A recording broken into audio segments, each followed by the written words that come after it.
What was that about? All right. So today you guys are all going to start your website.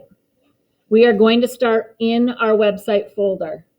Once you are in your website folder, you are going to start by clicking New. You need to go to More and then Google Sites.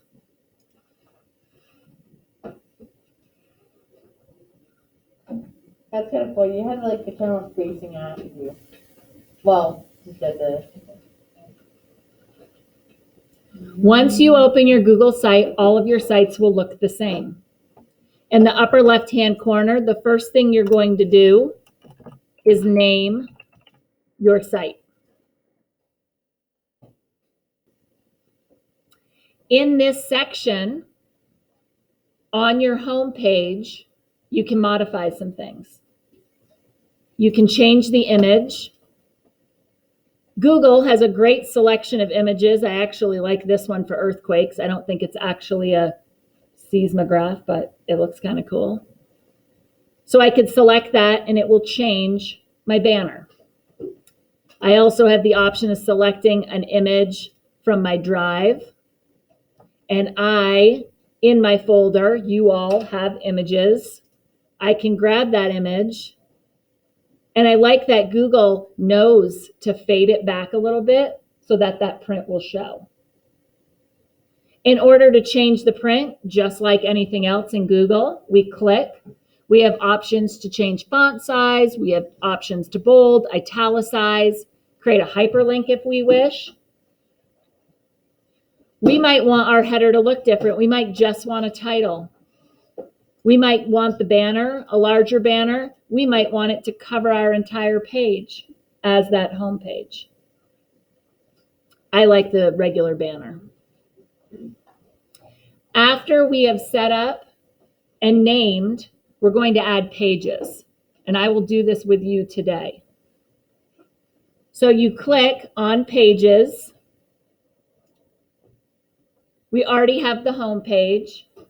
And like all things in Google, we find that plus sign and we start to add pages.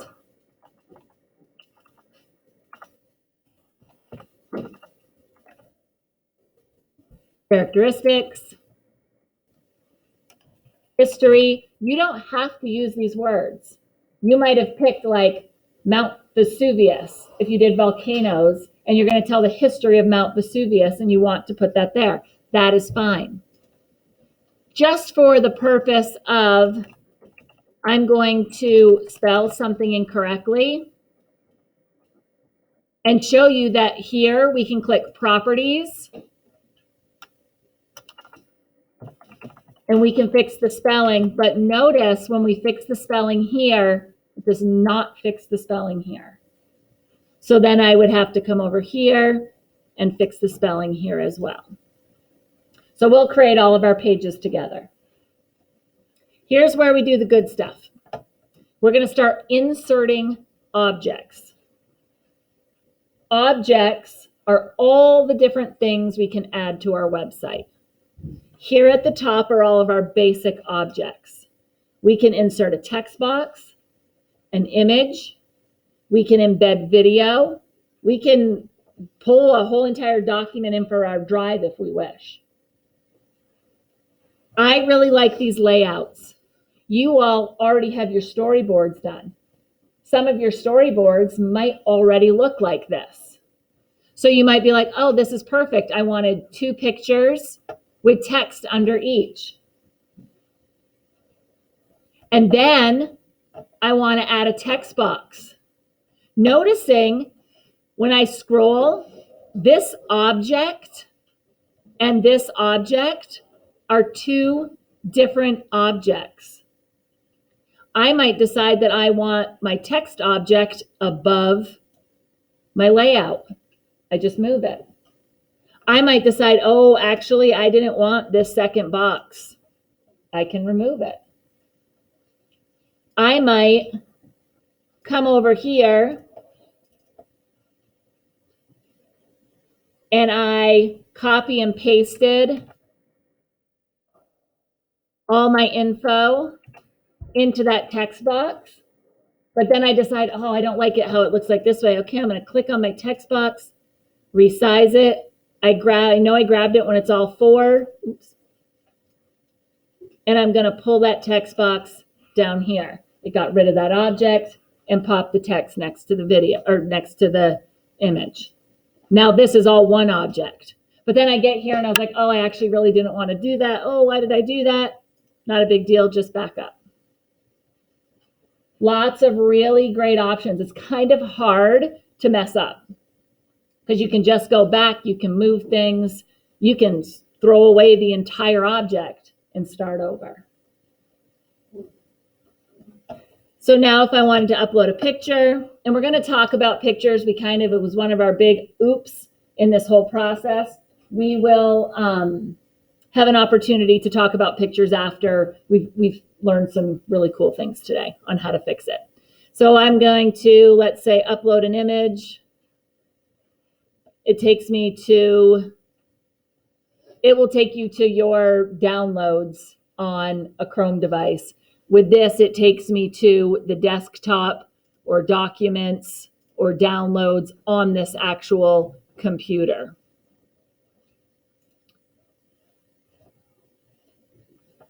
I don't have my cheat sheet, so I'm hoping I'm covering everything.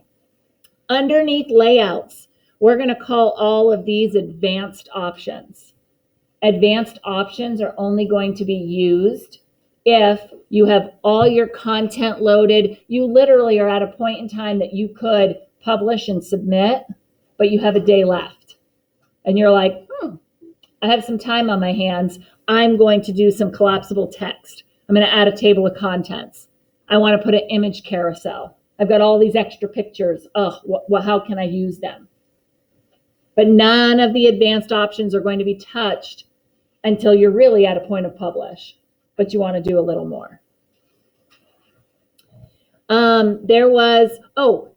learned this yesterday. This was new. If you want a different background, you can anchor this background and then come here.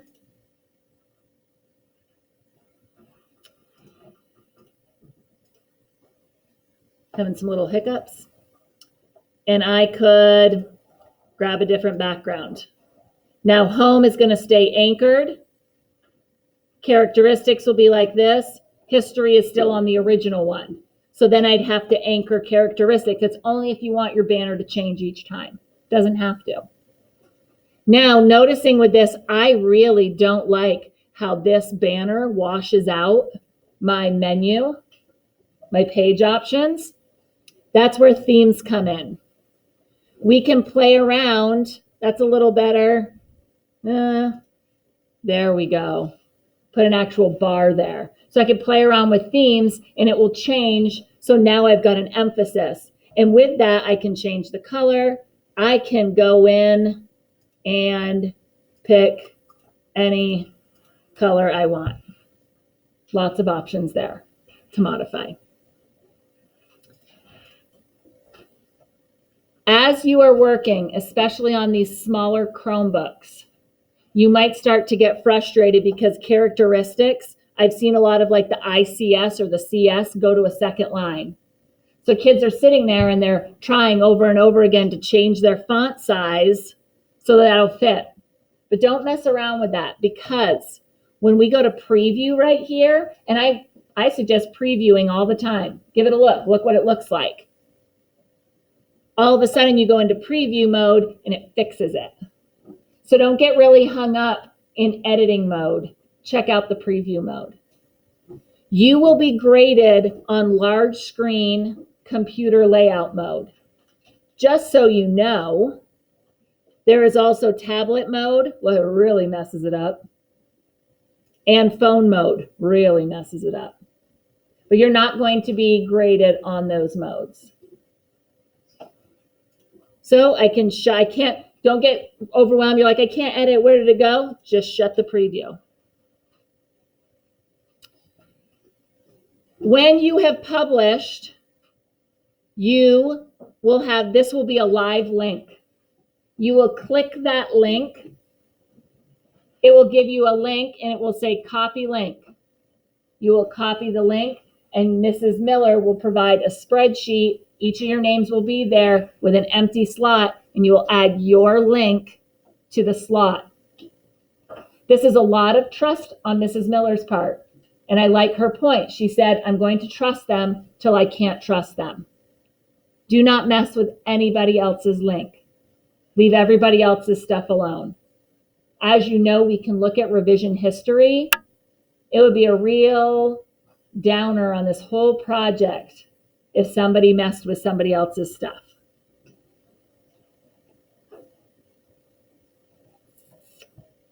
I feel like I have missed something.